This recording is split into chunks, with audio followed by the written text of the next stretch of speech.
السلام علیکم ورحمۃ اللہ وبرکاتہ۔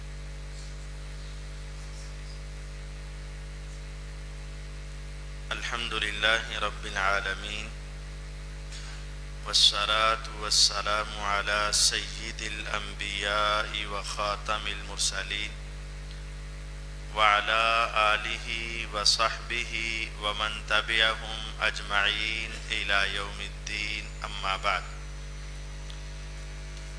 رب اشرح لی صدری ویسر لی امری واحلل عقدۃ من لسانی یفقہوا قولی واجعل لی وزیرا من اہلی۔ اللہم صل علی محمد وعلی آل محمد کما صلیت علی ابراہیم وعلی آل ابراہیم انک حمید مجید۔ اللہم بارک علی محمد وعلی آل محمد کما بارکت علی ابراہیم وعلی آل ابراہیم انک حمید مجید۔ اعوذ باللہ السمیع العلیم من الشیطان الرجیم من ہمزہ ونفخہ ونفثہ۔ بسم اللہ الرحمن الرحیم۔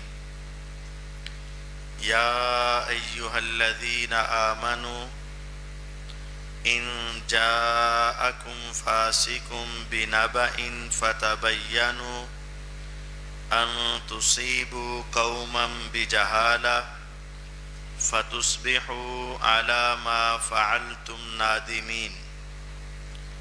وقال جل وعلا فی مقام آخر یا ایہا الذین آمنوا اتقوا اللہ وکونوا مع الصادقین۔ ہر قسم کی حمد و ثنا اللہ وحدہ لا شریک کے واسطے ہیں، جو ساری کائنات کا خالق، مالک، رازق اور اکیلا داتا ہے۔ درود و سلام نبی دو جہاں احمد مجتبیٰ جناب محمد الرسول اللہ صلی اللہ علیہ وسلم کی ذات بابرکات کے لیے ہیں، جن کو اللہ تعالیٰ نے ساری کائنات کے لیے رہبر و رہنما، پیشوا و مقتدا، امام اعظم، قائد اعظم، خطیب اعظم، مجاہد اعظم بنا کر بھیجا۔ مختصر حمد و صلوات کے بعد معزز سامعین کرام، معززات سامعات، جو دو آیات آپ احباب کے سامنے تلاوت کی، ان دونوں میں اللہ تعالیٰ کا خطاب اہل ایمان سے ہے، اور میں سمجھتا ہوں کہ آپ تمام اہل ایمان ہیں، اور یوں سمجھیں کہ وہ خطاب ڈائریکٹ آپ کو اور مجھے کیا جا رہا ہے، اور حکم یہ ہے ان جاءکم فاسق بنبأ فتبینوا۔ اگر فاسق تمہارے پاس کوئی خبر لے کر آئے، واقعہ سنائے، تو تمہارے اوپر لازم ہے کہ تم اس کی تحقیق کرو۔ کہیں ایسا نہ ہو کہ تم سنو اور فوراً اس پر اپنا رد عمل دے دو۔ ان تصیبوا قوما بجہالہ، اور اپنی نادانی، لا علمی کی بنیاد پر کچھ ایسا کر بیٹھو کہ فتصبحوا علی ما فعلتم نادمین، پھر جب تمہیں حقیقت معلوم ہو تو تم ساری زندگی پچھتاتے ہی رہو، ندامت اختیار کرو۔ اور جب تم تحقیق کر لو، حق اور سچ تمہارے سامنے واضح ہو جائے، پھر آگے جو ہمارے معاشرے کا وتیرہ ہے، پہلی مرتبہ سنا ہے، ساری زندگی گزر گئی، کبھی یہ بات سنی نہیں ہے، پہلی مرتبہ یہ بات سننے میں آئی ہے، سارے علماء سے سنا تھا، کبھی کسی نے کہا ہی نہیں ہے۔ صرف یہ جملہ بول کر انکار نہیں کرنا، بلکہ تحقیق کرو، جانچ پڑتال کرو، پوری جب گہرائی اور گہرائی تک پہنچ جاؤ، اتقوا اللہ وکونوا مع الصادقین، پھر اللہ سے ڈرو اور سچوں کے ساتھ ہو جاؤ، چاہے تمہارے ساتھ پورا زمانہ ہو یا چاہے تمہیں اکیلے کھڑے ہونا پڑے، دنیا کی پرواہ نہ ہو۔ اتقوا اللہ وکونوا مع الصادقین، دنیا کا ڈر خوف دل سے نکال کر سچوں کے ساتھ کھڑا ہونا، یہ تمہیں اللہ کا حکم ہے۔ اتقوا اللہ وکونوا مع الصادقین۔ واقعہ کربلا، اس کے حوالے سے بھی بہت ساری غلط باتیں، جھوٹی باتیں ہمارے معاشرے میں عام ہیں۔ سال ہر سال اور ساری زندگی بہت سارے لوگ انہی کو سنے آ رہے ہیں، اور جب اس کے خلاف سنتے ہیں تو دل نہیں مانتا، ذہن قبول نہیں کرتا۔ ایسا نہیں ہونا چاہیے، بلکہ حقیقت کی تلاش اور پھر حقیقت مل جانے کے بعد اس کے اوپر قائم ہونا، یہ اہل ایمان کی ذمہ داری ہے۔ آئیے واقعہ کربلا کی جو پیچھے سے ہسٹری ہے یا جو پیچھے سے آغاز ہے جو بنایا جاتا ہے، اس کے حوالے سے میں چند گزارشات آپ کے سامنے رکھنا چاہتا ہوں۔ سب سے پہلی بات یہ ہے، جب بھی واقعہ کربلا حقیقت کے انداز میں بیان کیا جاتا ہے تو پہلا سوال یہ ہوتا ہے کہ کیا سیدنا حسین رضی اللہ تعالی عنہ وارضا، ان کا اور یزید کا موازنہ یا ان کی برابری ہے؟ تو یہ سب سے پہلے سمجھ لیں، سیدنا حسین رضی اللہ عنہ صحابی ہیں، رسول اللہ صلی اللہ علیہ وسلم کے نواسے ہیں، اہل بیت میں شامل ہیں۔ سیدنا حسین رضی اللہ عنہ بہت بلند مقام کے ہیں، جن کے مقام کو یزید کبھی نہیں پہنچ سکتے۔ اب دوسرا سوال یہ ہے کہ سیدنا معاویہ رضی اللہ تعالی عنہ نے پھر ایسا کیوں کیا کہ انہوں نے اپنے بعد حضرت حسین رضی اللہ عنہ کو چھوڑ کر یزید کو خلیفہ کیوں بنایا؟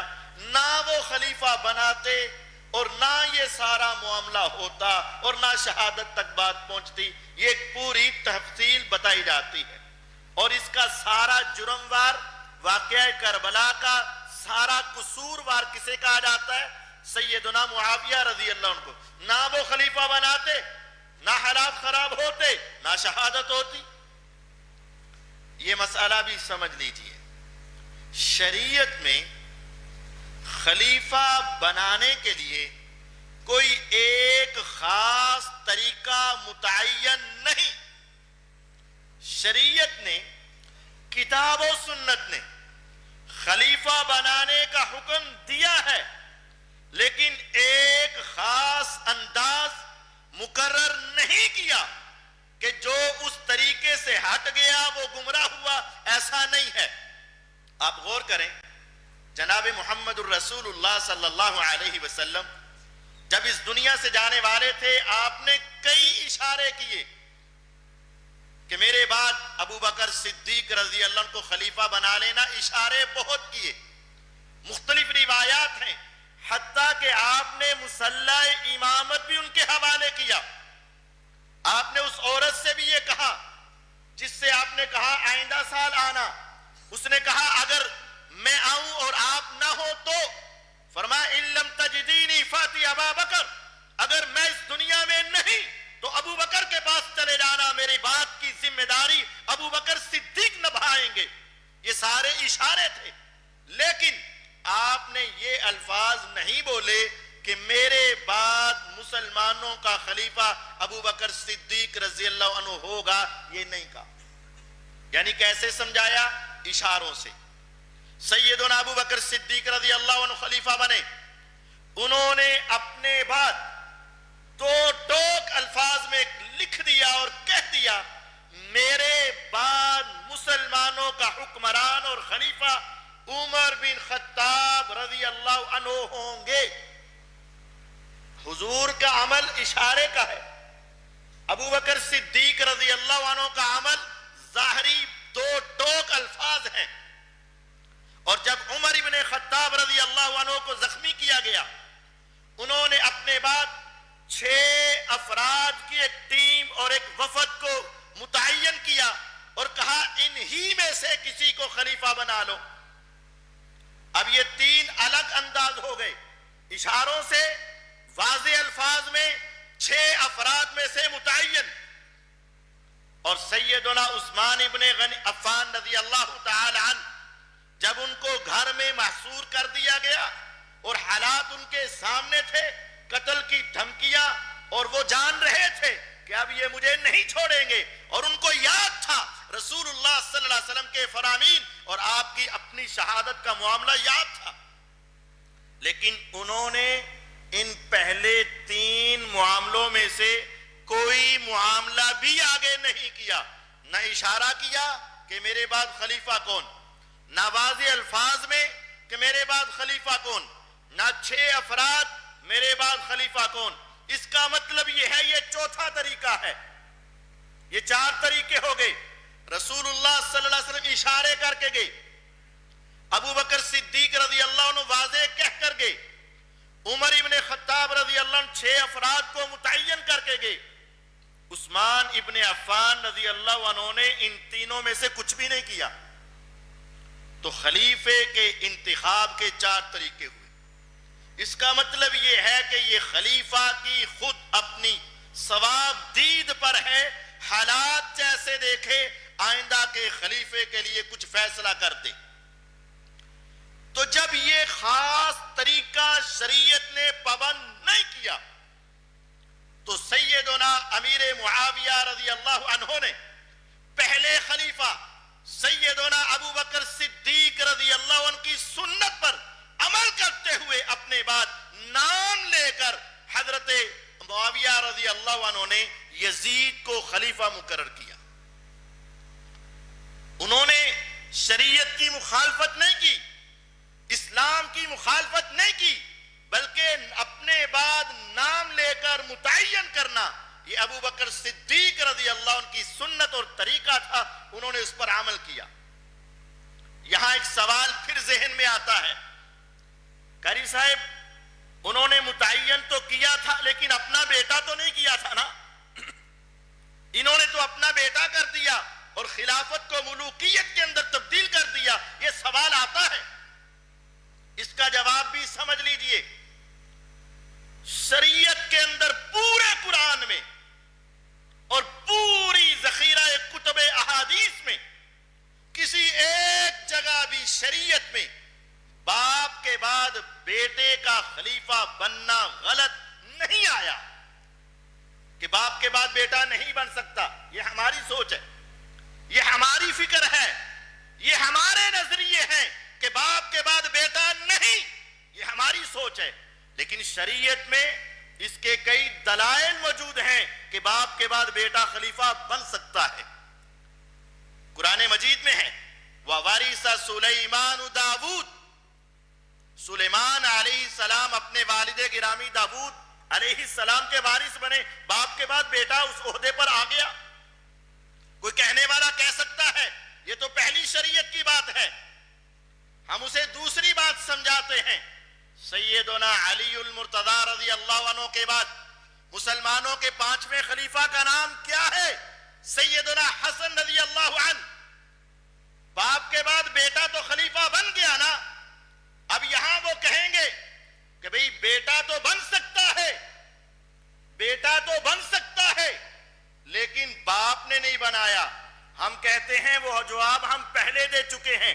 شریعت نے خلیفہ کو اختیار دیا ہے کہ اپنی مرضی سے جس کو چاہے خلیفہ بنا دے.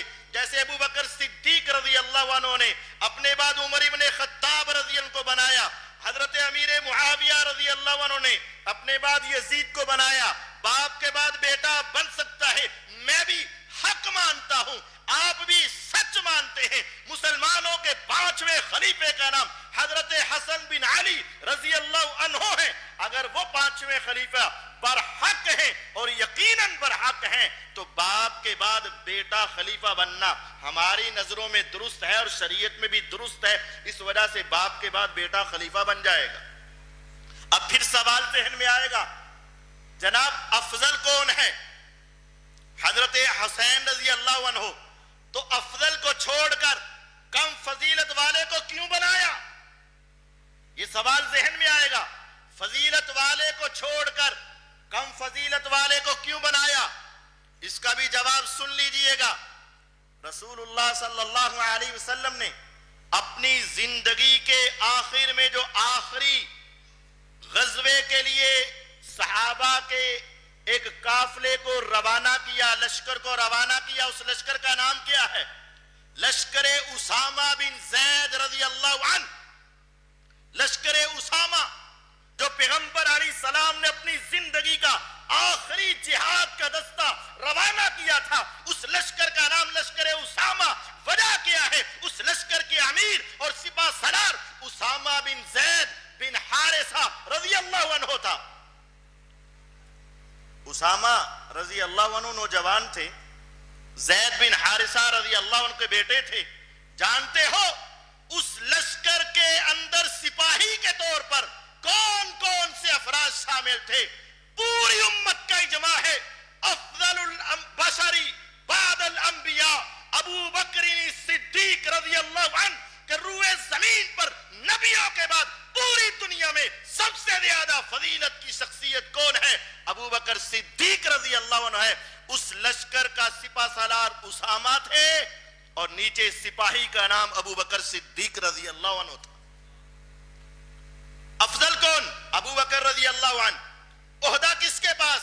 اسامہ بن زید رضی اللہ عنہ کے پاس۔ سنت کس کی ہے؟ محمد الرسول اللہ صلی اللہ علیہ وسلم کی ہے۔ اس سے آگے چلیے، آپ بھی جانتے ہیں، میں بھی جانتا ہوں، ایک طرف ہو امیر معاویہ رضی اللہ عنہ اور ایک طرف ہو حسنین کریمین جنت کے شہزادے۔ افضل کون ہے ان میں سے؟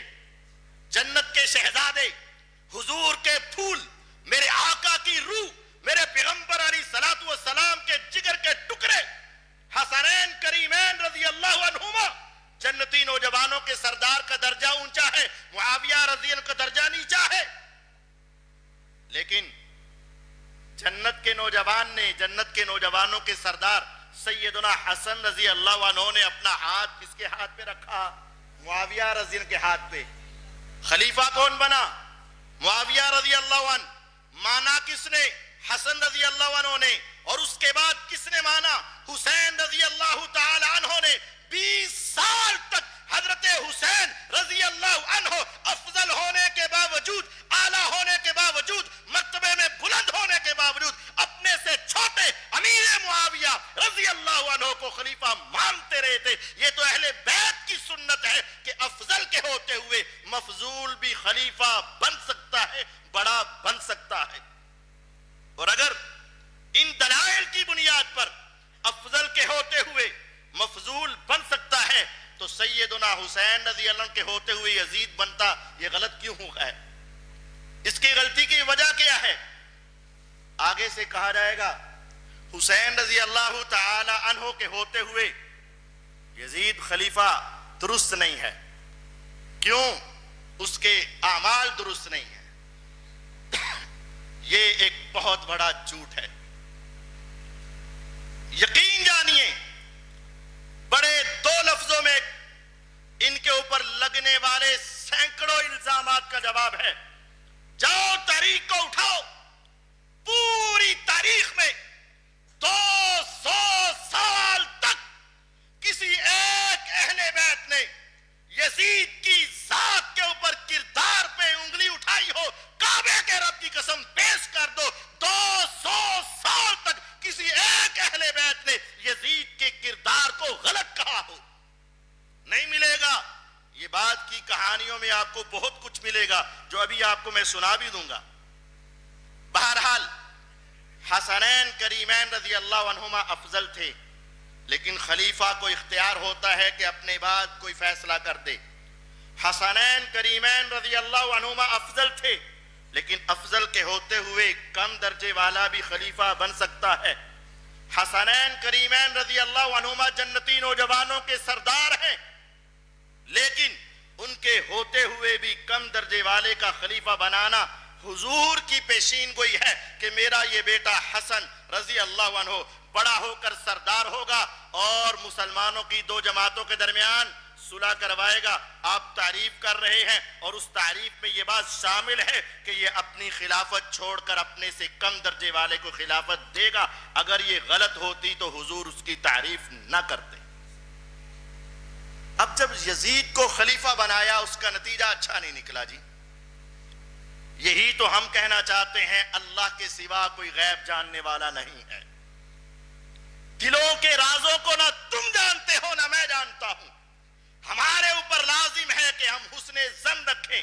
کتنے والدین ایسے ہیں جو اپنی اولاد سے بہت محبت کرتے ہیں، اپنے بیٹے اپنی بیٹی کے لیے رشتہ تلاش کرتے ہیں، کئی سال تک اس تگ و دو میں لگے رہتے ہیں اور بڑی چھان پھٹک کے بعد اپنی بیٹی کا رشتہ کرتے ہیں، بیٹے کا نکاح کرتے ہیں، لیکن چند ہی دنوں کے بعد جدائی ہو جاتی ہے، نتیجہ اچھا نہیں نکلتا۔ کیا اس میں قصوروار والدین ہیں؟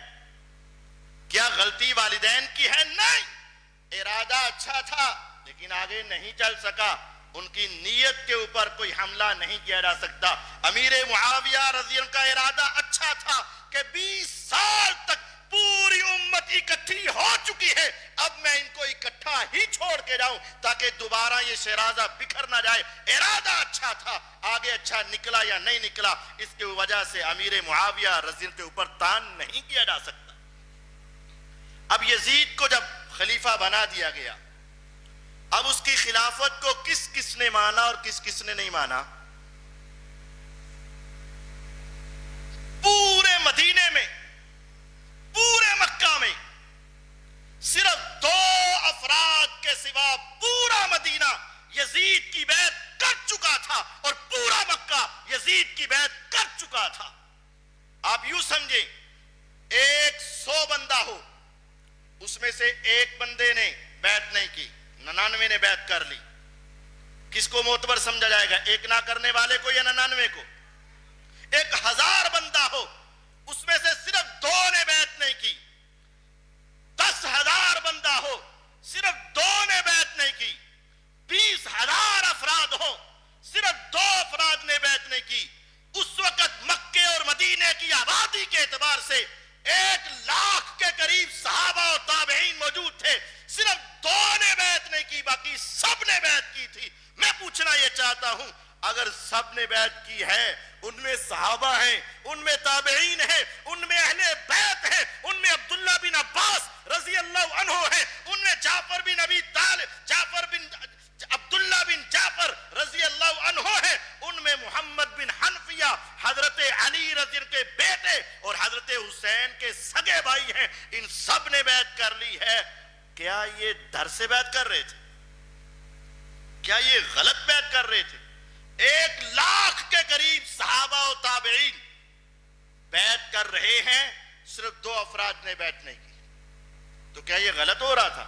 نہیں، ایسا وہ اپنے اعتبار سے 2 افراد درست سمجھتے ہوں گے کہ ہماری خلافت ہونی چاہیے، لیکن جب پوری امت کی میجورٹی بیعت کر چکی ہے تو شرعی اعتبار سے جب اکثریت بیعت کر لے تو اس بیعت کا تصور یقینی سمجھا جاتا ہے۔ اب جنہوں نے بیعت نہیں کی وہ صرف 2 ہستیاں ہیں، اور جنہوں نے بیعت کر لی وہ 1 لاکھ کے قریب ہستیاں ہیں، اور ان میں جانتے ہو سیدنا عبداللہ بن عمر رضی اللہ عنہ، محدث صحابی، سیدنا عبداللہ بن عباس رضی اللہ عنہ، مفسر صحابی، محمد بن حنفیہ اہل بیت حضرت حسین کے سگے بھائی، عبداللہ بن جعفر اہل بیت حضرت حسین کے سگے چچا کے بیٹے کزن، اور اس کے سوا سینکڑوں افراد جو بیعت کر چکے ہیں اور وہ کہہ رہے ہیں اِنَّا قَدْ بَعْيَانَا هَذَا الرَّجُلَ عَلَى بَيْءِ اللَّهِ وَرَسُولِهِ، ہم نے اس شخص کی بیعت اللہ اس کے رسول کی شریعت کے مطابق کی۔ بخاری ہے، صحیح بخاری میں ہے، عبداللہ ابن عمر رضی اللہ عنہ کہتے ہیں کہ میں نے اس کی بیعت اللہ اور اس کے رسول کی شریعت کے مطابق کی ہے، ہم نے اس کو درست سمجھا ہے۔ اب جب بیعت کا معاملہ ہوا، یہاں سے پھر واقعہ کربلا شروع ہوا۔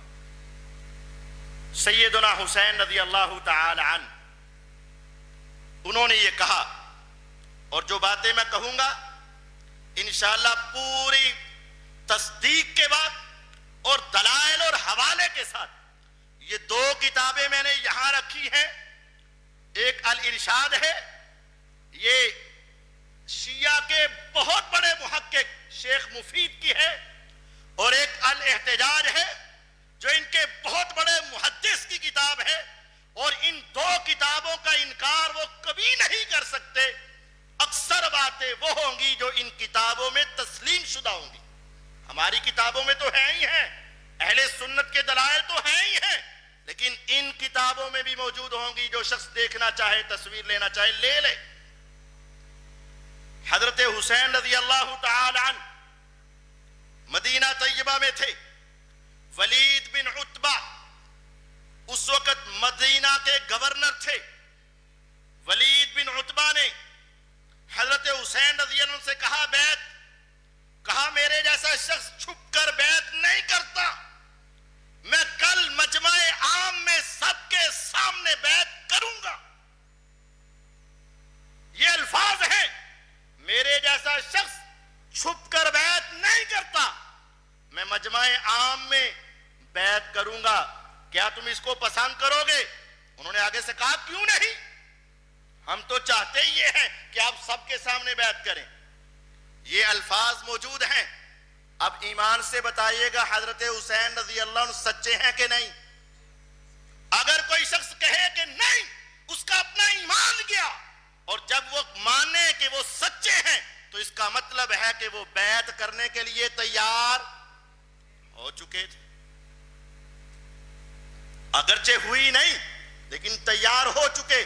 اب ہوا کیا، ولید بن عتبہ ان سے بے فکر ہوا اور سارا دن دوسروں سے بیعت لیتا رہا۔ جب شام ہوئی، دن ختم ہوا، حضرت حسین رضی اللہ عنہ کا جو دن کا وعدہ تھا وہ پورا ہوا۔ اس کے بعد حسین رضی اللہ عنہ کسی کے نوکر اور ملازم نہیں تھے، وہ وہاں سے نکلے اور مکہ کی طرف چلنے لگے۔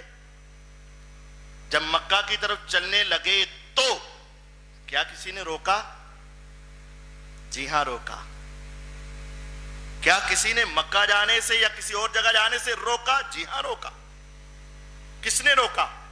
محمد بن حنفیہ جو ان کے حقیقی بھائی تھے، انہوں نے کہا بھائی نہ جاؤ۔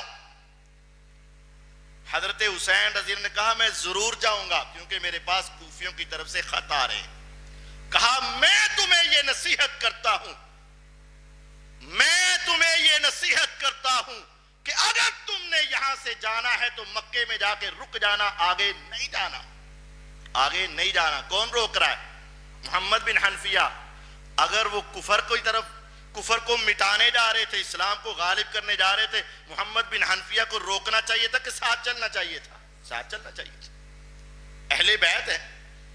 سیدنا حسین رضی اللہ عنہ یہاں سے نکلے، مکہ میں پہنچے۔ ادھر کوفیوں کو خبر ہو گئی کہ حسین نے بیعت نہیں کی رضی اللہ عنہ۔ انہوں نے اب خط خط خط خط خط خط خط خط مکہ میں پہنچ گئے بڑے خط۔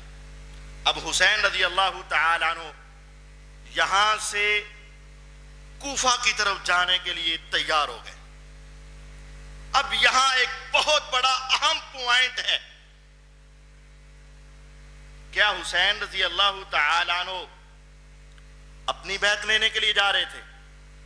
کچھ لوگوں کا نظریہ ہے، بعض لوگوں کا یہ کہنا ہے جی ہاں وہ اپنے آپ کو خلیفہ بنانا چاہتے تھے اور وہ اپنی بیعت لینا چاہتے تھے، لیکن میں اس بات کو درست نہیں سمجھتا۔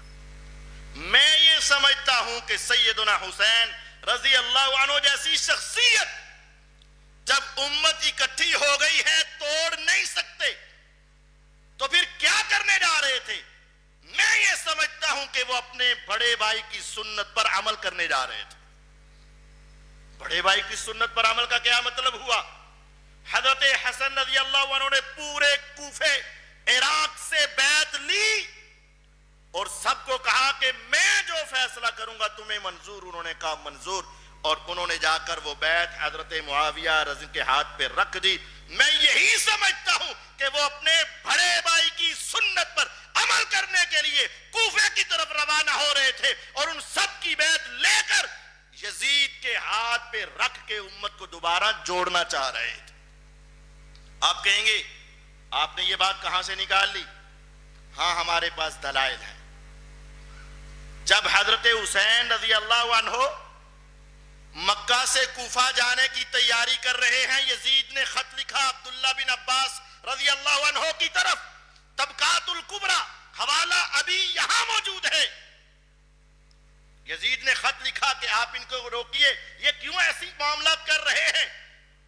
عبداللہ بن عباس رضی اللہ عنہ نے واپس خط لکھا کہ میری ان سے بات ہوئی ہے، لا یسوکا، یہ کوفہ جائیں گے، ایسا عمل کریں گے جو تمہیں برا نہیں لگے گا، برا نہیں لگے گا.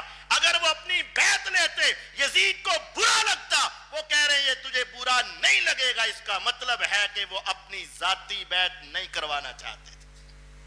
یہ دلیل ہے. اب حضرت حسین رضی اللہ عنہ اگر اپنی بیعت کروانا چاہتے ہوتے، سب سے پہلے وہ اپنے اہل بیعت کو جمع کرتے اور کہتے مجھے خلیفہ مانو.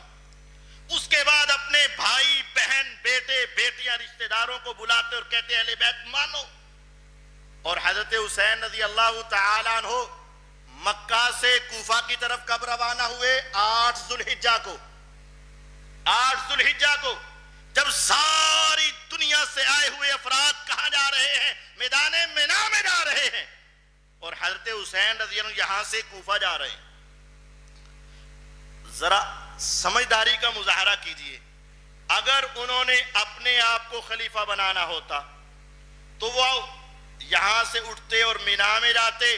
پوری دنیا کا اس وقت کا سب سے بڑا سوشل میڈیا، پوری دنیا کا سب سے بڑا سوشل میڈیا میدان مینا میں موجود تھا، اور ان کو جا کر کہتے لوگو میں پیغمبر علیہ السلام کا نواسا ہوں، جو جانتا ہے سو جانتا ہے، جو نہیں جانتا وہ جان لے، میرا نام حسین ابن علی رضی اللہ عنہ ہے، میں اسلام بچانا چاہتا ہوں، میں خلافت لانا چاہتا ہوں، تم سارے میری بیعت کرو. وہ سارے ان کی بیعت کرنا شروع کر دیتے. لیکن انہوں نے ایسا کیوں؟ ان کو تو سب سے زیادہ افرادی قوت کی ضرورت ہونی تھی. ایسا کیا ہی نہیں، کیونکہ ان کا تعلق اور ان کا زاویہ فکر اور ان کی سوچ باقیوں کے بارے میں تھی نہیں. وہ تو صرف کوفے والوں کو درست کرنا چاہتے تھے، اسی لیے وہ کوفے کی طرف اپنا رخ کر رہے تھے. اب یہاں ایک اور بات، اسلام زندہ ہوتا ہے ہر کربلا کے بعد. سنی ہوگی آپ نے، ابھی لکھے جائیں گے ہر طرف بینر لکھا ہوگا اس کے اوپر، اسلام زندہ ہوتا ہے ہر کربلا کے بعد. یہ اس شعر کا دوسرا مصرع، پہلا مجھے آتا ہے لیکن میں اپنی زبان سے پڑھنا ہی نہیں چاہتا. اسلام زندہ ہوتا ہے ہر کربلا کے بعد. اس کا مطلب یہ ہے کربلا سے پہلے اسلام نہیں تھا، کربلا سے پہلے اسلام ختم ہو رہا تھا. یہ سوچ و فکر ڈالی جاتی ہے. لیکن یہاں رکیے، اگر اسلام زندہ کرنے کے لیے حضرت حسین رضی اللہ عنہ نکل رہے تھے تو اس کو زندہ تو مینا میں کرنا چاہیے تھا، اس کو زندہ تو عرفات میں کرنا چاہیے تھا، اس کو زندہ تو بیت اللہ میں کرنا چاہیے تھا، اس کو زندہ تو اللہ کے گھر میں کرنا چاہیے تھا، اور اس کو زندہ سب سے پہلے اپنے اہل بیت میں کرنا چاہیے تھا. ان سب کو اکٹھا کیوں نہیں کیا؟ اگر اسلام زندہ ہی کرنا تھا تو پھر یہ بتائیے عبداللہ بن عمر رضی اللہ عنہ نے 3 دن سفر کیا، 3 دن کا سفر کیا، اور راستے میں جا کر حضرت حسین سے ملے اور کہا بھائی کدھر؟ کہا کوفے. کہا اللہ کی قسم میں تمہیں دیکھ رہا ہوں کہ تم ایک شہید ہونے کی صورت میں وہاں جا رہے ہو، میں تمہیں منع کرتا ہوں رک جاؤ. عبداللہ بن زبیر رضی اللہ عنہ آئے اور آ کر کہا کدھر؟ کہا وہاں. کہا میں نے تیرے والد سے سنا ہے وہ ان سے اکتا چکے تھے، اور کہا تیرے والد کو انہوں نے شہید کیا، تیرے بھائی کو انہوں نے مارا، اور تو ان کے پاس جا رہا ہے. عبداللہ بن عباس رضی اللہ عنہ آئے اہل بیت اور آ کر کہا اگر مجھے دنیا کے تانوں کا ڈر نہ ہو تو میں تمہارے بالوں کے اندر ہاتھ ڈال کے گھسیٹ کے تمہیں مکے میں لے آؤں اور تمہیں کوفے نہ جانے دوں. لیکن ڈر ہے اگر میں نے ایسی حرکت کی تو دنیا میرے ساتھ بد زبانی کرے گی اور کہے گی حضور کے پیغمبر کے نواسے کی گستاخی کر رہے ہو. یعنی صحابہ نے ان کو کوفہ جانے سے روکا. خلاصہ یہ ہے صحابہ نے ان کو کوفہ جانے سے روکا. محمد بن حنفیہ بھائی نے کوفہ جانے سے روکا. عبداللہ بن عمر رضی اللہ عنہ محدث صحابی نے جانے سے روکا. عبداللہ بن عباس رضی اللہ عنہ مفسر صحابی نے جانے سے روکا. عبداللہ بن زبیر رضی اللہ عنہ صحابی نے جانے سے روکا. ابو سعید خدری رضی اللہ عنہ نے جانے سے روکا. جابر بن عبداللہ رضی اللہ عنہ جانے سے روکا. اور عبداللہ بن جعفر جو ان کے کزن ہیں اور ان کی ہمشیرہ کے خامن یعنی ان کے داماد بھی ہیں, انہوں نے بھی روکا. اب سوال یہ ہے اگر یہ اسلام کو زندہ کرنے جا رہے تھے تو روکنے والوں کے اسلام کے بارے میں کیا سوچا جائے گا؟ کیا وہ اسلام کو مردہ کرنا چاہ رہے تھے؟ نہیں, یہ صرف جھوٹ ہے. اسلام اس سے پہلے بھی زندہ تھا, اسلام اس وقت بھی زندہ تھا اور اسلام اس کے بعد بھی زندہ رہا. اٹھاؤ صحیح مسلم حدیث نمبر 4705, 4706, 4707, 4708, 4709, 4710, 4710 نمبر حدیث صحیح مسلم میں نبوت کی زبان موتیوں سے قیمتی, پہاڑوں سے ٹھوس, خوشبوؤں سے معطر میرے آقا کے کلمات ہیں. 12 خلفاء تک مسلسل یہ دین غالب رہے گا اور دشمنوں سے محفوظ رہے گا, کوئی اس کا کچھ بگاڑ نہیں سکے گا. یہ حدیث ہے رسول اللہ صلی اللہ علیہ وسلم کی. اور اگر تم کہو دین ڈوبا جا رہا تھا, دین کا بیڑا غرق ہو رہا تھا, میں کہتا ہوں ساری باتیں چھوڑ, مجھے یہ بتا کہ پیغمبر کی حدیث سچی ہے کہ جھوٹی ہے. اگر میرے نبی علیہ السلام کی حدیث سچی ہے اور یقیناً سچی ہے, میرے آقا نے کہا ہے مسلسل, لفظ ہے حدیث کے مسلسل 12 خلفاء تک یہ دین غالب رہے گا, مغلوب نہیں ہوگا, دشمنوں سے محفوظ رہے گا, کوئی دشمن اس کے اوپر غالب نہیں آئے گا. میرے آقا نے جب کہا محفوظ ہے, تم کس زبان سے کہہ سکتے ہو کہ اسلام ڈوبے جا رہا تھا؟ پیغمبر علیہ السلام کی حدیث ہے. بہرحال سیدنا حسین رضی اللہ عنہ ایک خاص ارادہ لے کر کوفے کی طرف روانہ ہوئے, لیکن ادھر مسلم بن عقیل رحمہ اللہ پہلے پہنچے, حالات کا جائزہ لیا, لوگوں سے بیعت لی, اور وہ بھی ساری بیعت اکٹھی کر کے حضرت حسین کے ہاتھ پہ رکھنا چاہتے تھے. لیکن ادھر یزید کو حالات کا علم ہوا کہ حالات تو گڑبڑ ہیں, خراب ہیں. اس نے کوفہ سے نعمان بن بشیر رضی اللہ عنہ سے کہا کہ حالات کو کنٹرول کیجئے گا. انہوں نے کہا میرے بس کی بات نہیں, کہا سختی کرو, کہا نہیں کر سکتا. پھر اس نے ان کو ہٹایا اور عبید اللہ بن زیاد کو کہا کہ حالات کو سختی سے کنٹرول کرو, جب ایک خلافت طے ہو چکی ہے دوسری نہ بننے دو. عبید اللہ بن زیاد بصرے کا گورنر تھا, یہاں کا گورنر بنا, آیا, اس نے کوفے کے تمام داخلی راستوں پہ پہرا بٹھا دیا, کوئی قافلہ آئے گا بھی نہیں جائے گا بھی نہیں. اس کا مقصد یہ تھا کہ حضرت حسین رضی اللہ عنہ یہاں آئیں ہی نہ, جب آئیں گے نہیں تو حالات خراب نہیں ہوں گے. اس نے پہرے بٹھا دیے. اتنی دیر میں سیدنا حسین رضی اللہ عنہ کوفے کے ان داخلی راستوں کے قریب پہنچ گئے. جب دیکھا کہ راستے بند ہیں, اب انہوں نے اس جگہ سے جو شام کی طرف راستہ جاتا ہے اس راستے کے اوپر پڑاؤ ڈالا. پتہ چلا کہ حضرت مسلم بن عقیل رحمہ اللہ شہید کر دیے گئے.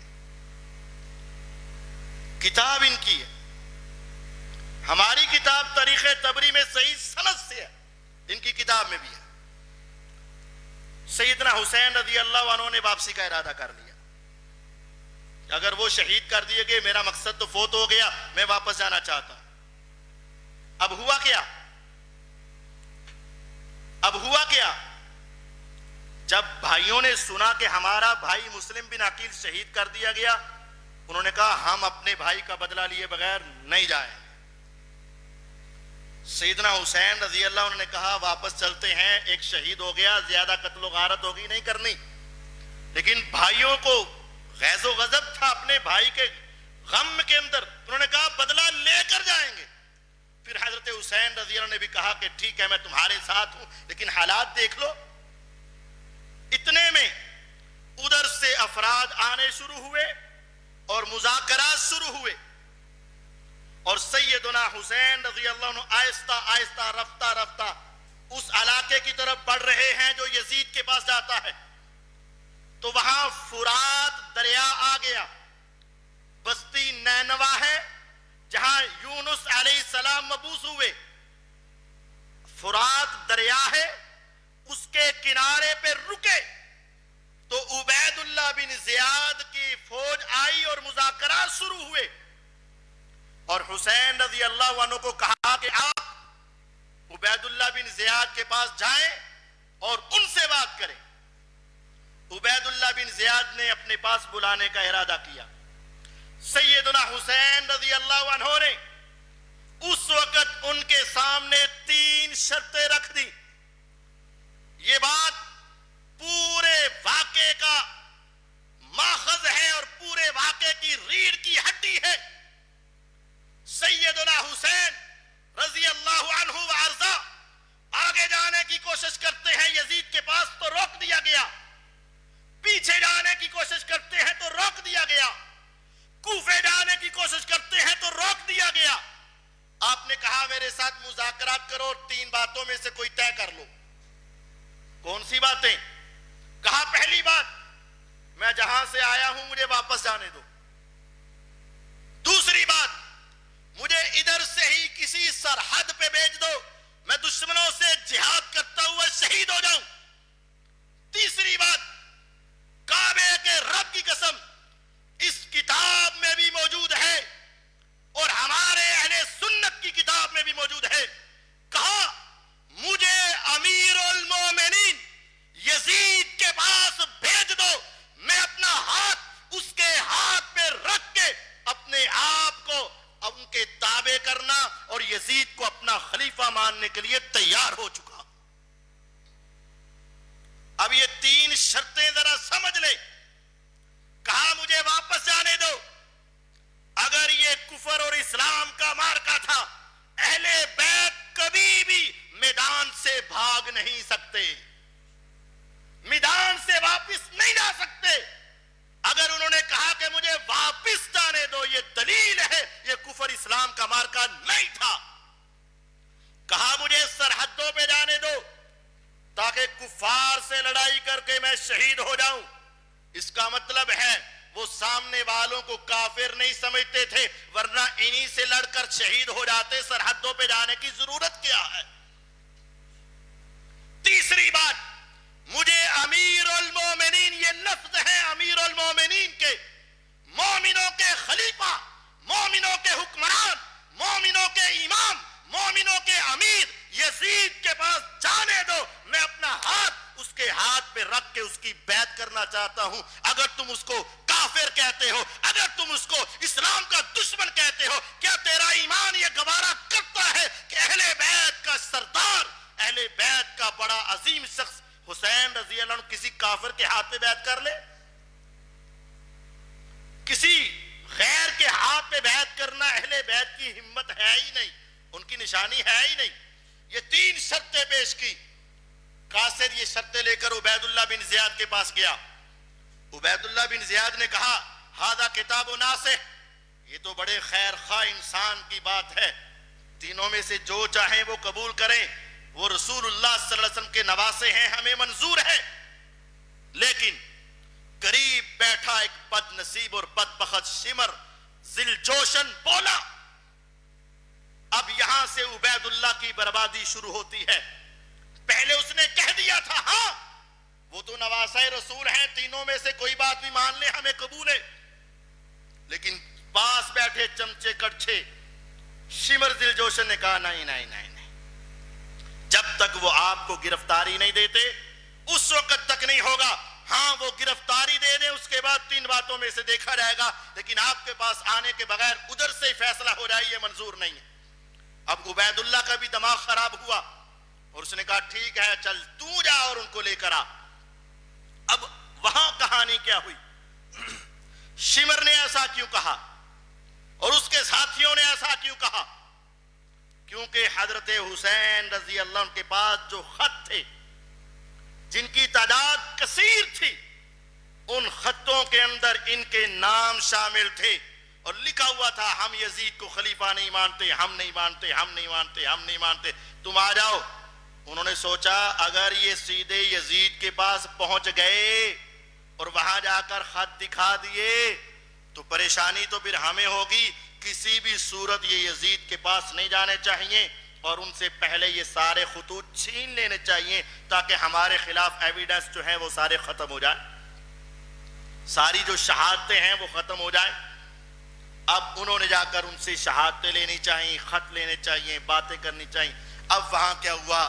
وہاں لڑائی ہوئی، جھگڑا ہوا، اختلاف ہوا اور حضرت حسین رضی اللہ عنہ کو شہید کر دیا گیا. اے اللہ شہید کرنے والے پر قیامت تک لعنت فرما اور ان کی قبر کو آگ سے بھر دے. جس نے شہید کیا، جس نے مشورہ دیا، جس نے تعاون کیا، جو اس پہ راضی ہوا، اے اللہ ان کی قبروں کو آج سے لے کر قیامت تک آگ سے بھر دے اور اپنی لعنتوں کی برسات برسا دے. ہم ان سے بری ہیں، وہ ہم سے بری، ہمارا ان سے کوئی تعلق نہیں، ان کا ہمارے سے کوئی تعلق نہیں.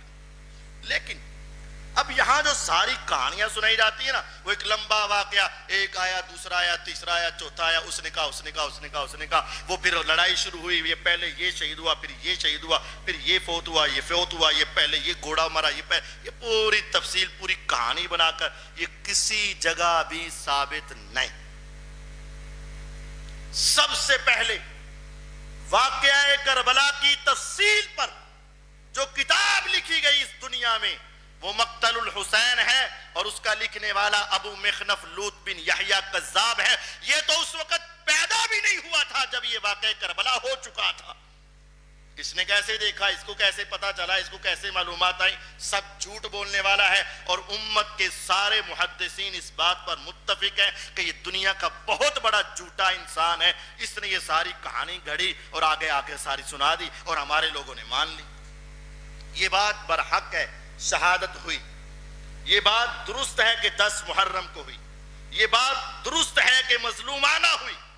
لیکن کس کس نے کی؟ کون کون آیا؟ دائیں کون، بائیں کون، آگے کون، پیچھے کون؟ خبریں کیا ہوئی؟ سجدہ دیا، یہ کیا، بیمار کربلا کو اٹھایا، یہ کیا، یہ سب کہانیاں ہیں. اس کا کوئی سچا ثبوت اور ریفرنس نہیں، کوئی درست سورس اس کا دنیا میں موجود ہی نہیں.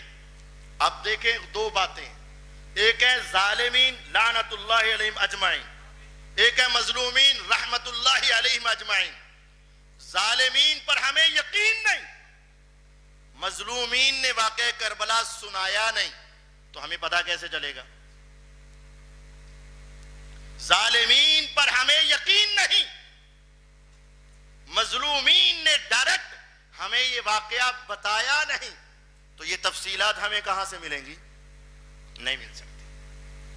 جب بھی بتائی جائے گی جھوٹی بات بتائی جائے گی، جب بھی سنایا جائے گا بغیر حوالے کے سنایا جائے گا، جب بھی سنایا جائے گا. اس میں بھی بہت کچھ گپیں لکھی ہوئی ہیں لیکن ان کا کوئی ریفرنس نہیں، حوالہ نہیں، درست بات نہیں، اس کے لیے کوئی سند نہیں. اب سیدنا حسین رضی اللہ عنہ شہید ہوئے، کیا کس نے؟ سوال یہ ہے.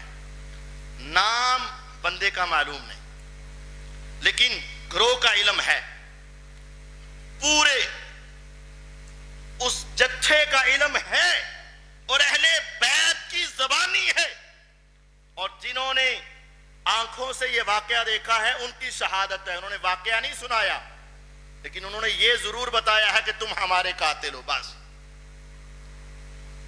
کتاب الاحتجاج ہے ابو منصور طبرسی کی، اس کے اندر 3 شہادتیں ہیں. سیدہ زینب رضی اللہ عنہا جو حضرت حسین رضی اللہ عنہ کی بہن ہے، حضرت علی رضی اللہ عنہ کی بیٹی ہیں. دوسری گواہی فاطمہ الصغریٰ حضرت حسین رضی اللہ عنہ کی بیٹی ہیں. تیسری گواہی زین العابدین امام سجاد حضرت حسین رضی اللہ عنہ کے بیٹے ہیں. ان 3 شخصیات کے خطبے 356 صفحہ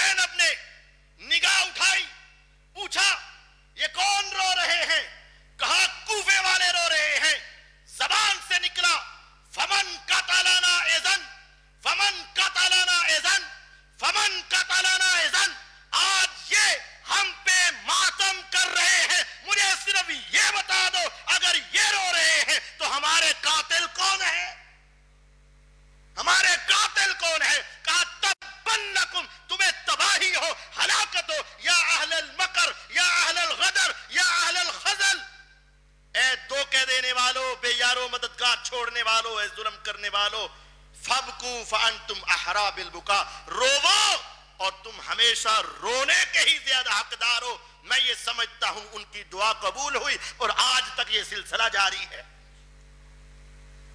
سیدنا زین العابدین بیمار کربلا امام سجاد جن کو کہا جاتا ہے، اس کتاب میں موجود ہے، جب انہوں نے دیکھا کہ یہ سارے کوفے والے رو رہے ہیں، خطبہ دیا انہوں نے اور انہوں نے کہا قتلتم جدی بالامس وقتلتم ابی الیوم، کل تم نے میرے دادا حضرت علی المرتضی رضی اللہ عنہ کو شہید کیا تھا، آج تم نے میرے بابا حضرت حسین کو شہید کیا، آج رو رہے ہو، آج رو رہے ہو، آج میرے باپ کو تم نے شہید کیا، کل تم نے میرے دادا کو شہید کیا اور آج تمہاری آنکھیں آنسو نکال رہی ہے۔ سیدہ فاطمہ الکبریٰ، فاطمہ الصغریٰ رحمت اللہ علیہا کہنے لگی لوگوں صرف مجھے یہ بتا دو، جب پیغمبر علیہ السلام تمہیں روز قیامت کہیں گے کہ تم نے میرے جگر کو شہید کیا، تم کس آنکھ کو اٹھا کر اور کس زبان کو ہلا کر پیغمبر کا سامنا کرو گے؟ ان کتابوں میں لکھا ہے۔ تو قاتل کون ہوئے؟ کوفی۔ اور صحیح بخاری میں کیا؟ صحیح بخاری میں کیا؟ عبداللہ ابن عمر رضی اللہ تعالی عنہ حج کے لیے گئے۔ کون؟ عبداللہ رضی اللہ عنہ، جنہوں نے حضرت حسین رضی اللہ عنہ کو روکا تھا نہ جانا، وہی عبداللہ بن عمر رضی اللہ عنہ۔ مکہ میں ایام حج ہے، کچھ لوگ آئے، کہا کوئی مفتی ہے، ہم نے فتویٰ پوچھنا ہے۔ کہا وہ پلر کے ساتھ لگے بیٹھے ایک بزرگ ہیں، بابا جی ہیں، ان سے مسئلہ پوچھ لو، یہ ہمارے سب سے بڑے مفتی ہیں مکہ کے اندر، صحابی۔ وہ گئے اور جا کر کہا کہ اگر احرام کی حالت میں مچھر یا مکھی مر جائے تو اس کا فدیہ اور کفارہ کیا ہے؟ عبداللہ بن عمر رضی اللہ عنہ حیران ہو کر دیکھتے ہیں، واہ واہ واہ واہ، اتنے نیک، شکار حرام منع تو سنا تھا، مچھر اور مکھی کے اوپر تو میں نے کبھی مسئلہ نہیں سنا، اتنے نیک دنیا میں میں نے کبھی نہیں دیکھے۔ فمن این انتم، واہ تم کہاں سے آئے، تمہاری تربیت کس نے کی ہے؟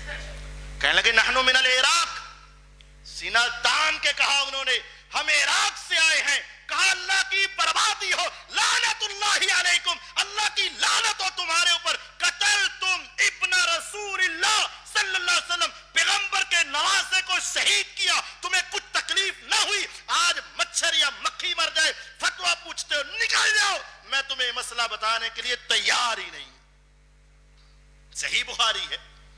عبداللہ ابن عمر رضی اللہ عنہ صحابی ہیں، انہوں نے نواسہ رسول صلی اللہ علیہ وسلم کے ذمہ دار شہادت کے کس کو کہا؟ کوفہ والوں کو۔ سیدہ ام سلمہ رضی اللہ تعالی عنہا ہے، جب ان کو خبر پہنچی، مسند احمد کے اندر حدیث موجود ہے، لعنت اللہ علی اہل العراق دعوہ ثم خذلوہ ثم قتلوہ، اللہ کی لعنت ہو عراقیوں پر، انہوں نے پہلے بلایا خط لکھ کر، پھر بے یارو مددگار چھوڑا اور پھر شہید انہوں نے کیا، اللہ کی لعنت ہو کوفیوں پر۔ یہ مسند احمد کی روایت ہے۔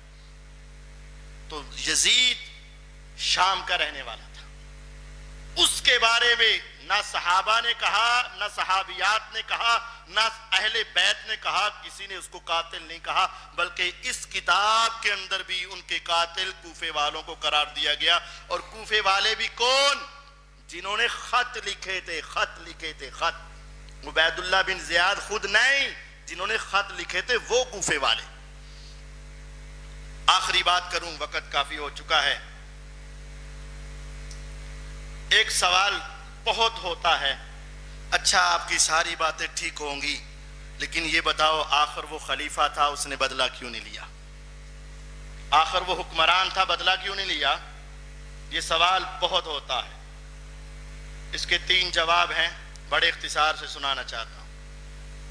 پہلی بات، جب بھی کوئی اس دنیا کے اندر قتل کر دیا جائے مظلومانہ، اس کے ورثاء کو 3 حق ہیں۔ پہلا حق ورثاء قصاص کا مطالبہ کریں. حکمران کی ذمہ داری ہے قصاص لے کر دے، نہیں لے کر دے گا تو پورا برابر کا شریک ہوگا. دوسرا حق وہ دیت لے لیں، دیت پیسے یا جانور اونٹ لے لیں. اگر یہ مطالبہ کریں خلیفہ کی ذمہ داری ہے لے کر دے، نہیں لے کر دے گا تو برابر کا شریک ہوگا. اور تیسری بات یہ ہے نہ وہ دنیا میں بدلہ لیں نہ وہ دنیا میں دیت لیں، بلکہ وہ سمجھیں ہمارا خون اتنا قیمتی ہے کہ اس کا بدلہ دنیا میں ہو نہیں سکتا اور ہم اپنا فیصلہ روز قیامت کروائیں گے. جب مقتول کے ورثاء کو 3 اختیار ہیں، اب بادشاہ، حکمران، خلیفہ ان کو کسی ایک پر مجبور نہیں کر سکتا. اب جاؤ پوری دنیا کی تاریخ اٹھاؤ، کسی ایک صحیح سورس سے، کسی ایک صحیح سند سے، کسی ایک صحیح حوالے سے دکھاؤ اہل بیت نے کہا ہو قصاص لے کر دو، یزید نے نہیں لے کر دیا، برابر کا شریک ہے. اہل بیت نے کہا ہو دیت لے کر دو، یزید نے نہیں لے کر دی، برابر کا شریک ہے. جب یہ دونوں باتیں ثابت نہیں ہیں تو ہم یہ سمجھتے ہیں، وہ بھی یہ سمجھتے تھے حضرت حسین رضی اللہ عنہ کا خون اتنا قیمتی ہے کہ دنیا میں بدلہ نہیں لیا جا سکتا، ہم روز قیامت ہی ان سے بدلہ لیں گے. جب انہوں نے اپنے فیصلے روز قیامت پہ چھوڑ دیے، تم کس طریقے سے دنیا میں فیصلے کروانے کے لیے تیار ہو؟ یا تو ثابت کرو نا، کہا گیا قصاص لو، یزید نے نہیں لیا، مجرم ہے. یا ثابت کرو دیت لینے کا ارادہ کیا ہو، نہیں لے کر دی، مجرم ہے. جب انہوں نے یہ دونوں چیزیں لی نہیں تو انہوں نے فیصلہ قیامت پہ چھوڑا، تو یزید بدلہ کس سے لیتا؟ ایک بات سمجھو. دوسری بات، آپ جانتے ہو یزید اہل بیت کا رشتہ دار تھا، یہ ریفرنس بھی لے کر آیا ہوں. یزید کی بیوی کون تھی؟ یزید کی ساس کون تھی؟ یزید کی بہو کون تھی؟ پوچھو ان سے. یزید کی بیوی کا نام کیا ہے؟ خاندان کون سا ہے؟ یزید کی ساس کا نام کیا ہے؟ خاندان کون سا ہے؟ یزید کی بہو کا نام کیا ہے؟ خاندان کون سا ہے؟ پوچھو ان سے.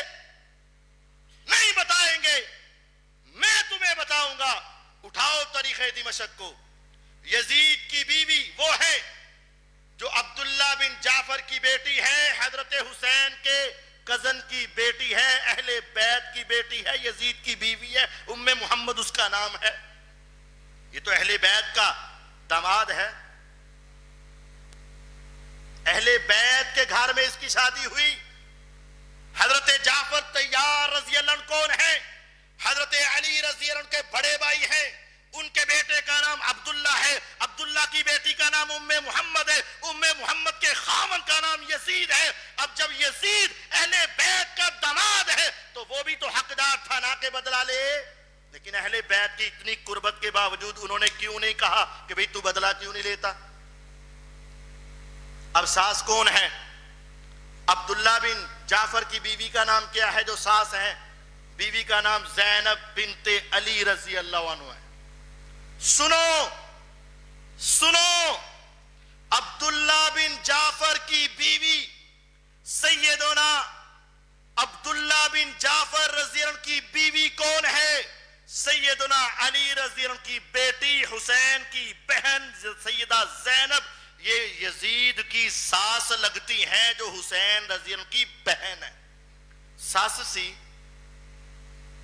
تے اپنے دماد نو کیا کیوں نہیں کہ بدلہ لے؟ کیوں نہیں کہا؟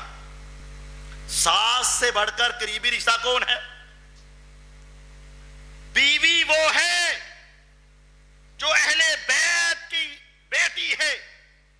اور اس رشتے کے بعد واقعہ کربلا کے بعد، واقعہ کربلا کے بعد، واقعہ کربلا کے بعد یزید کے بیٹے کا نکاح کہاں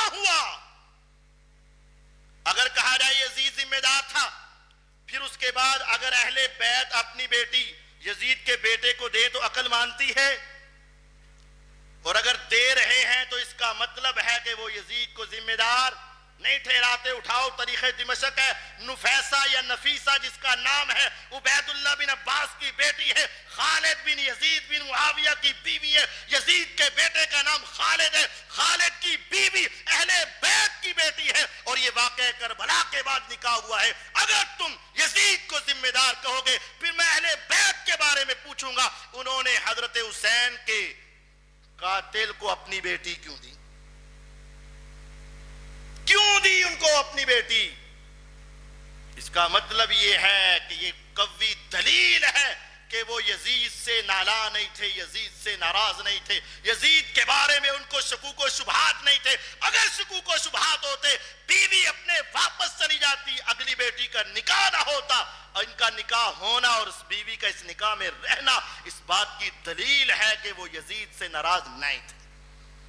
تیسری اور آخری بات کر کے اپنی بات ختم کرتا ہوں, وقت کافی لے لیا آپ کا. یزید کی جو ساس ہے سیدہ زینب بنت علی رضی اللہ عنہ, سیدنا حسین رضی اللہ عنہ شہید ہوئے کربلا میں, شہداء کو اور ان کے لواحقین کو پکڑا گیا اور کوفے میں پہنچایا گیا. کوفے کے بعد شام میں پہنچایا گیا. شام کے بعد یزید نے ان کو باحفاظت مکہ میں پہنچا دیا, لیکن ایک شخصیت یہاں رہ گئی,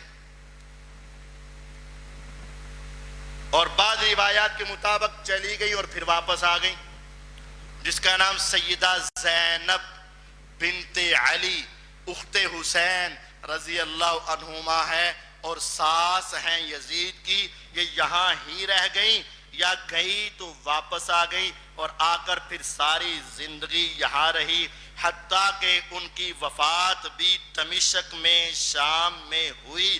اور آج بھی آپ میپ نکال لیں, مقبرہ سیدہ زینب بنت علی نکالیں, آپ کو نظر آئے گا کہ وہ دمشق میں آ کر رہیں اور وہیں شہید ہوئیں, فوت ہوئیں, اور وہیں ان کی قبر مبارک بنی. سوال یہ ہے اگر یزید غلط تھا تو یہ ادھر کیا لینے آئیں؟ ان کا یہاں آنا اس بات کی دلیل ہے کہ وہ یزید سے ناراض نہیں تھے. باقی ہم پھر بھی یہ کہتے ہیں یا رب العالمین, تیرے پیغمبر علیہ السلام کے جو نواسے ہیں وہ تیری نوجوانوں کے, جنت کے نوجوانوں کے سردار ہیں. ان سے جس نے ظلم کیا اے اللہ ان کو جہنم عطا کر دے, ان کی قبروں کو آگ سے بھر دے, قیامت تک ان پر لعنتیں بھیج دے. جس نے قتل کیا, جو اس قتل میں ملوث ہوا, اس کا معاون مددگار بنا یا اس پہ راضی رہا, اے اللہ اس کے اوپر جہنم کی آگ کو واجب کر دے. اے اللہ ہم ان سے بری ہیں اور وہ ہم سے بری ہیں, ہمارا ان سے کوئی تعلق نہیں, لیکن اے اللہ جو اس قتل میں برابر کا یا آدھا بھی شریک نہیں, جو اس قتل کے اندر معاون نہیں, جو اس قتل پہ راضی نہیں, اے اللہ اس کے اوپر اپنی رحمتوں کا نزول فرما اور اس کو معاف فرما. اے اللہ جو ہم نے کہا جو صحیح ہوا وہ تیری طرف سے ہوا, جو غلطی ہوئی وہ ہماری طرف سے ہوئی, ہمیں معاف فرما. سبحانک اللہم و بحمدک, اشہد ان لا الہ الا انت, استغفرک و اتوب الیک. جزاکم اللہ خیرا و احسن اللہ علیکم. شیخ محترم اللہ تعالیٰ آپ سے اس قدر راضی ہو جائے کہ آپ کو اور ہمیں سب کو ان نفوس قدسیہ کے ساتھ, اہل بیت کے ساتھ, صحابہ کرام کے ساتھ جنت الفردوس میں جمع فرما دے. امید ہے آج بہت سی سوچیں تبدیل ہوئی ہوں گی, بلکہ بہت سی سوچوں میں بنے ہوئے بت گر گئے ہوں گے. خواتین کی طرف ان کے سوالات بھیج دیے گئے ہیں, وہ اپنے سوالات اور انعامات کا سلسلہ شروع کر سکتی ہیں. مرد حضرات سے سوالات کرنے سے پہلے جس کو سوال کا جواب آتا ہو وہ ہاتھ کھڑا کرے, ایسے ہی بغیر ہاتھ کھڑے کیے سوالوں کا جواب نہ دے. دونوں طرف ہیں, ایک طرف ہمارے حامد بھائی ہیں, دوسری طرف عبدالسلام بھائی ہیں, ان کے پاس پرچیاں موجود ہیں.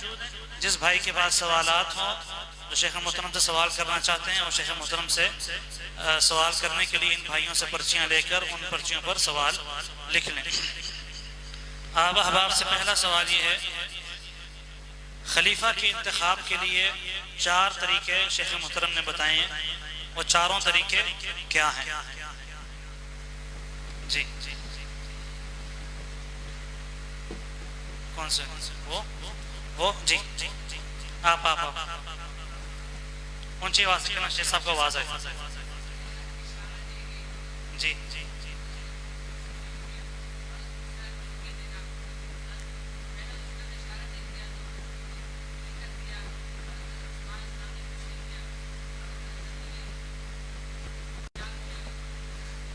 اشارہ، لکھ کر دیا اور کچھ نہیں کیا، یہ تو 3 ہوئے۔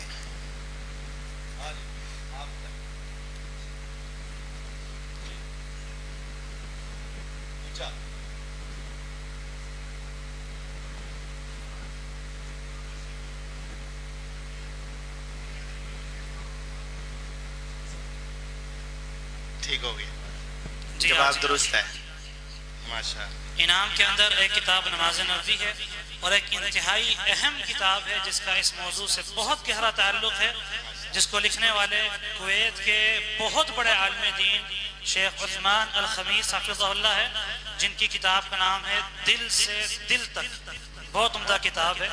تو انعام کے اندر یہ ہے اور ایک پرفیوم ہے۔ دوسرا سوال ہے،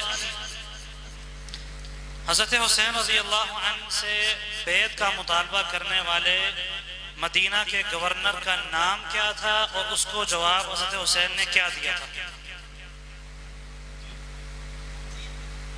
اور جواب کیا دیا تھا حسین نے؟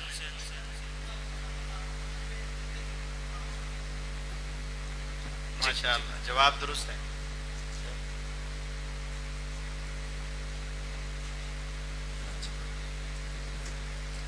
ماشاءاللہ۔ تیسرا سوال ہے، یزید نے کوفہ کے کس گورنر کو ہٹا کر کس گورنر کو نامزد کیا؟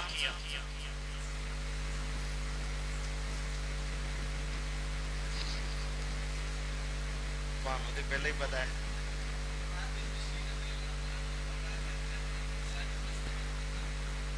جی شاباش، جواب درست ہے، ماشاءاللہ۔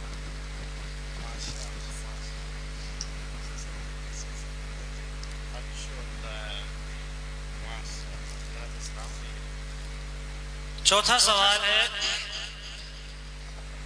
شہادت حسین رضی اللہ عنہ پر سب سے پہلے لکھی جانے والی کتاب کا نام، مؤلف کا نام اور مؤلف کا درجہ بتائیں۔ 3 سوال ہیں ایک ہی سوال کے اندر، کتاب کا نام، مؤلف کا نام اور مؤلف کا درجہ۔ اونچی آواز سے۔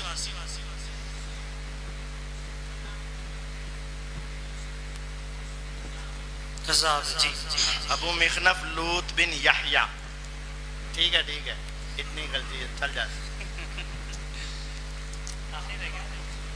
اس کو یہ نہیں دیا، اس کو یہ نہیں دیا پہلے۔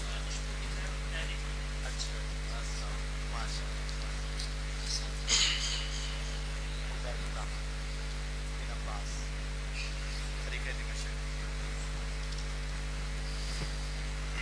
آخری سوال ہے، حضرت حسین رضی اللہ عنہ کو کن کن شخصیات نے کوفہ جانے سے روکا تھا؟ شیخ محترم نے 7 شخصیات بتائی تھی، ان میں سے 3 بتا دیں۔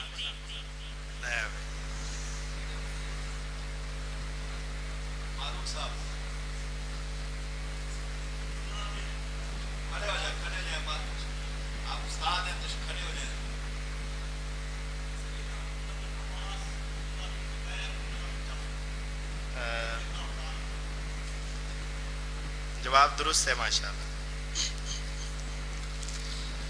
جی اب چلتے ہیں ان سوالات کی طرف جو ابھی تک آئے ہیں، شیخ محترم سے پوچھتے ہیں، اور جو خواتین کے سوالات ہیں وہ میرے پاس آ جائیں گے، انشاءاللہ پوچھ لوں گا۔ جن بھائی کے پاس پرچیاں ہیں وہ اگلے بھائی کو پہنچا دیں تاکہ وہ مجھ تک پہنچتی جائیں۔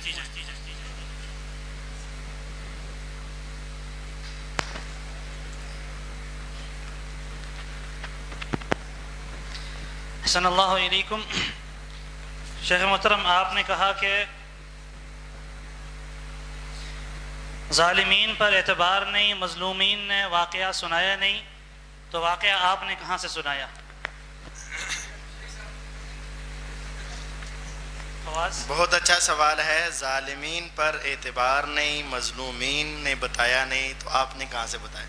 ہم نے بھی بتایا ہی نہیں، ہم نے تو بتایا ہی نہیں. واقعہ سے پہلے کی باتیں اور واقعہ سے بعد کی باتیں یہ تو ثابت ہیں.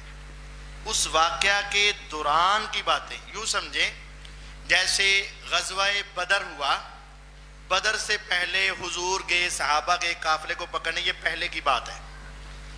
واقعہ کے بعد جو قیدی آئے ان کے ساتھ کیا سلوک ہوا یہ بعد کی بات ہے.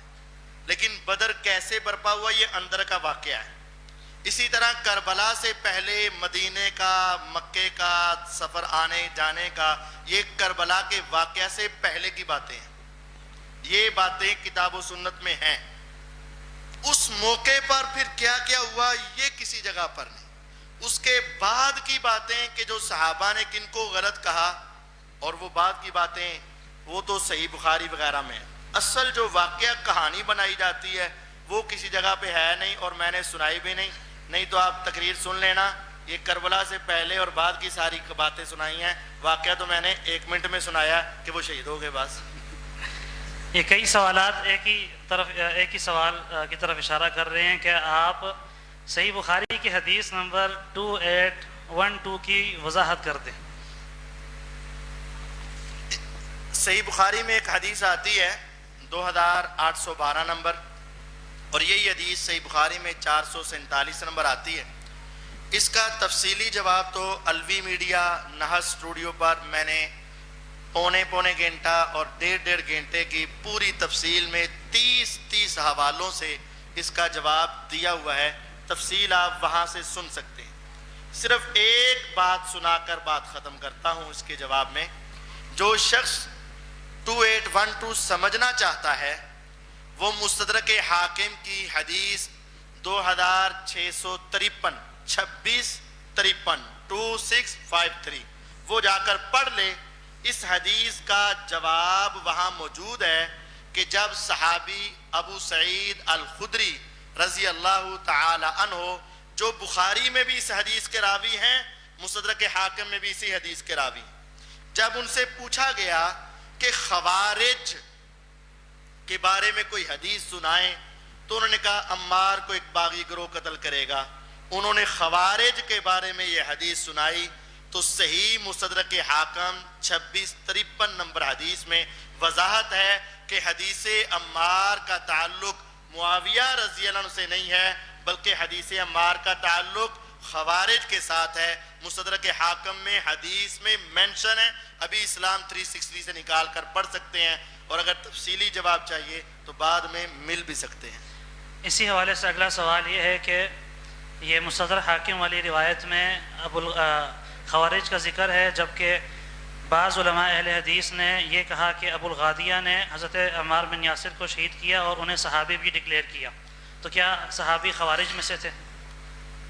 بات یہ ہے کہ جب کوئی چیز حدیث میں ثابت ہو جائے تو اس کے بعد رجال ائمہ کی باتوں کا اعتبار ختم ہو جاتا ہے.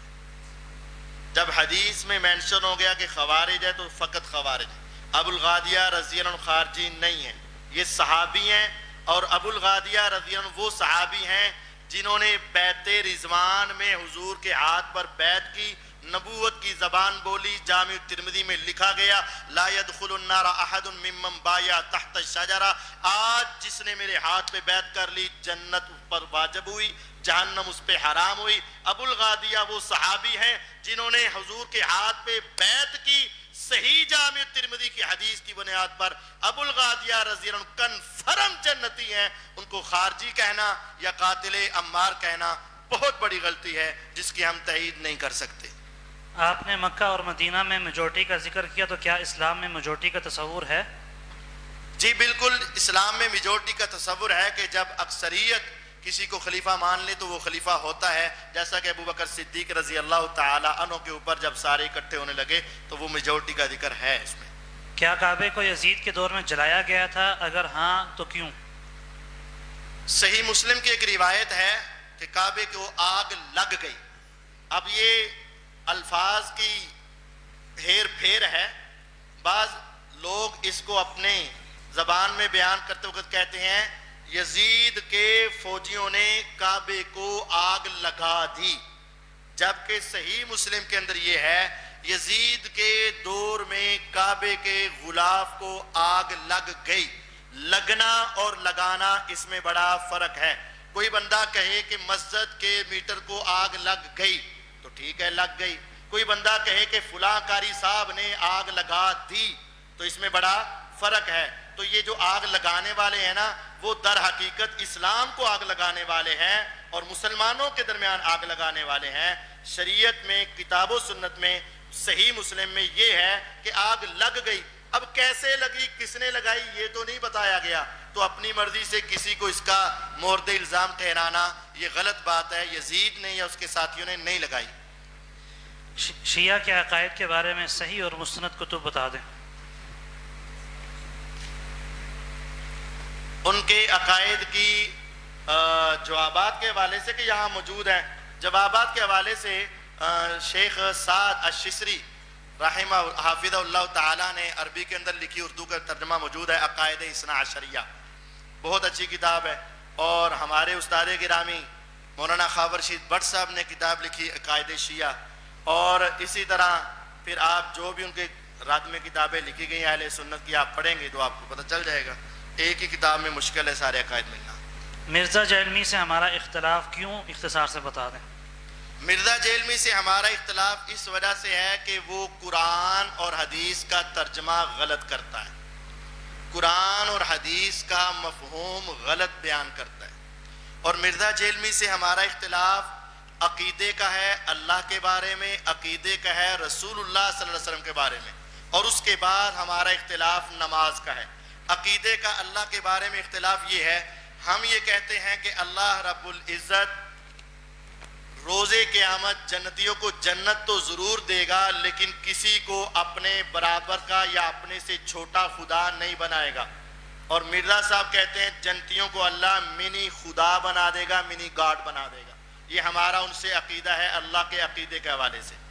دوسری بات یہ ہے رسول اللہ صلی اللہ علیہ وسلم کا جو گستاخ ہے ہم اسے واجب القتل سمجھتے ہیں، اور مرزا صاحب اسے واجب القتل نہیں سمجھتے، بلکہ جس کتاب میں امام ابن تیمیہ رحمہ اللہ نے 100 کے قریب دلائل دیے کہ گستاخ رسول واجب القتل ہے، مرزا کہتا ہے کہ اگر ابن تیمیہ آج زندہ ہوتے تو میں اس کتاب پہ مقدمہ کرتا اور میں ثابت کرتا کہ یہ غلط ہے۔ میں نے کہا ذرا تصور میں سوچ لو، دنیا کی عدالت تو نہیں، آخرت کی عدالت لگے گی، میرے رب اپنے عرش پہ ہوں گے اور ابن تیمیہ رحمہ اللہ آئیں گے کتاب لے کر، یا اللہ اس میں میں نے تیرے قرآن اور حدیث سے ثابت کیا تیرے نبی کا گستاخ واجب القتل ہے، اور ان کے پیچھے ہم کھڑے ہوں گے اور تو اس کے مقابلے میں کھڑا ہوگا اور کہے گا یا اللہ تیرے نبی کا گستاخ واجب القتل نہیں ہے، پھر تیرے پیچھے پورا یورپ کھڑا ہوگا۔ یہ عدالت اللہ کی لگے گی، فیصلہ اس روز ہوگا اس روز ہوگا۔ اللہ کے بارے میں اس کا عقیدہ غلط ہے، پیغمبر علیہ السلام کے بارے میں اس کا عقیدہ غلط ہے۔ تیسری بات، صحیح ابن حبان کے اندر حدیث موجود ہے، رسول اللہ صلی اللہ علیہ وسلم فرماتے ہیں اللہ نے مجھے حکم دیا میں ہاتھ باندھ کے نماز پڑھوں۔ جب اللہ کا حکم آ جائے تو فرض ہے۔ صحیح بخاری میں حدیث صحابہ کہتے ہیں رسول اللہ صلی اللہ علیہ وسلم کا حکم ہمیں تھا کہ ہم ہاتھ باندھ کے نماز پڑھیں، لیکن مرزا کہتے ہیں میں ہاتھ کھول کے نماز پڑھوں گا۔ اللہ کے حکم کے خلاف، پیغمبر کے حکم کے خلاف ہاتھ کھول کے نماز پڑھتا ہے۔ قرآن میں موجود ہے وضو کے اندر پاؤں دھونے ہیں، لیکن ایک فرقہ وہ ہے جو پاؤں نہیں دھوتا، پاؤں پہ مسح کرتا ہے۔ مرزے کا کہنا یہ ہے میں بھی پاؤں پہ مسح کرتا ہوں، دھونے والوں کے دلائل 30% ہیں اور مسح کرنے والوں کے دلائل 70% ہیں، اس وجہ سے میں مسح کو بہتر سمجھتا ہوں۔ یہ انہی کی کاپی ہے اور انہی کا طرز عمل ہے جو ہاتھ چھوڑ کے نماز پڑھتے ہیں، پاؤں پہ مسح کرتے ہیں۔ نہ اس کی نماز درست ہے، نہ اس کا عقیدہ درست ہے، نہ اس کا ایمان درست ہے، اس وجہ سے ہمیں اس سے اختلاف ہے۔ باقی تفصیل الوی میڈیا پہ موجود ہے۔ سوالات بہت مختصر کر رہے ہیں. چلیں جواب بھی مختصر ہو جائے گا انشاءاللہ. آپ نے عمر بن سعد کا تذکرہ نہیں کیا، کیا انہوں نے کربلا میں سب سے پہلا تیر چلایا تھا؟ دوبارہ نام. عمر بن سعد. عمر بن سعد بن ابی وقاص رضی اللہ عنہ، پہلے وہ آئے تھے لیکن ان کا تیر چلانا ثابت نہیں. سبیل کا پانی پینا جائز کیوں نہیں جبکہ وہ فی سبیل اللہ ہوتا ہے؟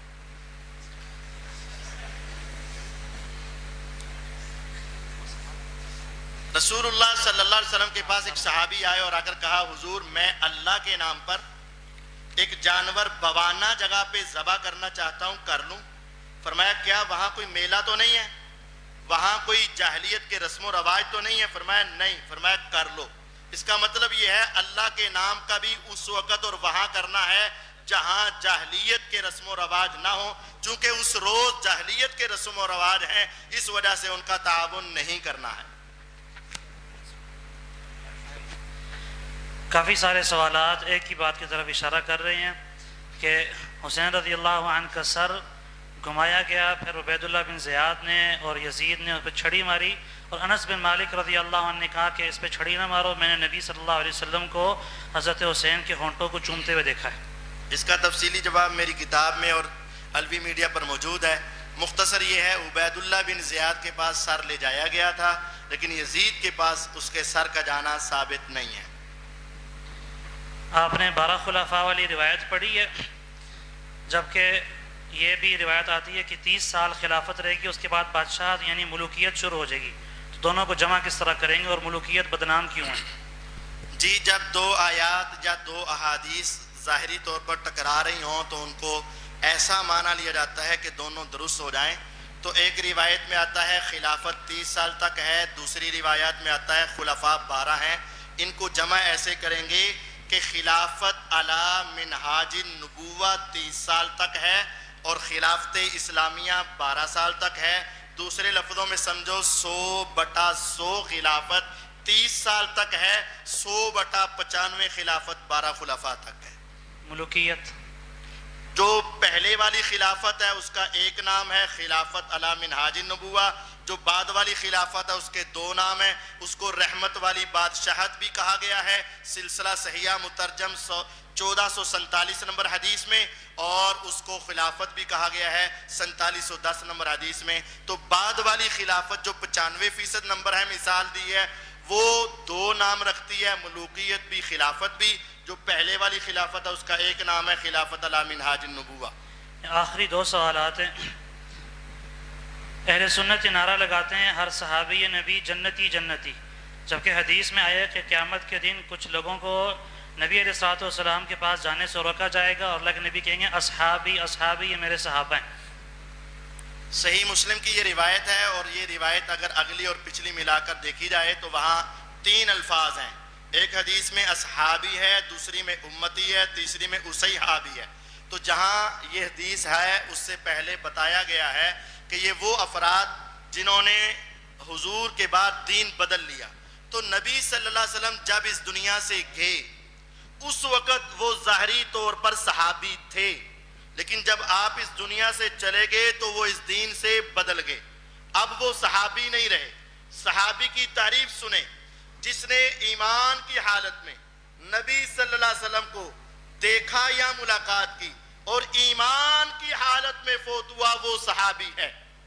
جس نے ایمان کی حالت میں نبی علیہ السلام کو دیکھا یا ملاقات کی اور ایمان کی حالت میں فوت ہوا، وہ صحابی ہے. اور جو ایمان کی حالت کے بغیر فوت ہوا وہ صحابی نہیں ہے. جب ہم کہتے ہیں ہر صحابی نبی جنتی جنتی، تو یہ قرآن کی سورت توبہ آیت نمبر 10 آیت نمبر 100 کے اندر سورت توبہ آیت نمبر 100 میں اللہ نے سب صحابہ کو جنتی کہا. ہم اس کا ترجمہ کرتے ہیں ہر صحابی نبی جنتی جنتی، یہ اس آیت کا مطلب ہے. لیکن جب کسی کو کہا گیا کہ پہلے وہ صحابی تھا بعد میں مرتد ہوا، اس کا مطلب ہے وہ صحابی ہی نہیں تھا۔ صحابی کی تعریف یہ ہے ایمان کی حالت میں نبی علیہ السلام کو دیکھا یا ملاقات کی، اور ایمان کی حالت میں جو فوت ہوا وہ صحابی ہے۔ وہ سارے جنتی ہیں، جو بدل گیا وہ صحابی نہیں، وہ جنتی بھی نہیں۔ جو سوالات رہ گئے ہیں وہ جمعے کے دن حضرت شاہ صاحب سے جوابات لے لیں۔ آخری سوال یہ ہے کہ علی رضی اللہ عنہ معاویہ رضی اللہ عنہ کے درمیان جنگ صفین میں مقتولین کا جنازہ حضرت علی نے کہا تھا کہ میں پڑھاؤں گا، اور ان میں شام کی طرف کے مقتولین نہیں تھے، تو حضرت علی رضی اللہ عنہ نے ان میتوں کا بھی منگوایا اور ان پر جنازہ پڑھا۔ اس کا حوالہ دے دیں۔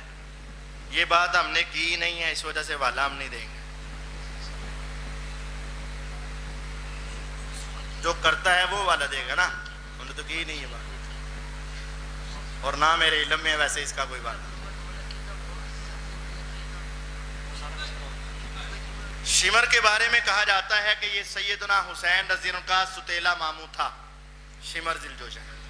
یہ ابھی یہ بزرگ آئے ہیں، ان کا سوال ہے کہ کل کتنے جو ہے نا وہ حضرات شہید ہوئے واقعہ کربلا میں؟ واقعہ کربلا میں شہداء کی تعداد کے بارے میں ان کی کتابیں مختلف ہیں، بعض میں 72 کا ذکر ہے، بعض میں 40 کا ذکر ہے، بعض میں 180 کا ذکر ہے، لیکن سچی بات ہے کہ ہمیں پتہ ہی نہیں، کیونکہ وہ واقعہ کربلا کے درمیان کی تفصیلات ہمیں معلوم نہیں ہے۔ دو سوال کیا وہ موجود ہے اس میں، لکھ کر اب اس کی اجازت نہیں۔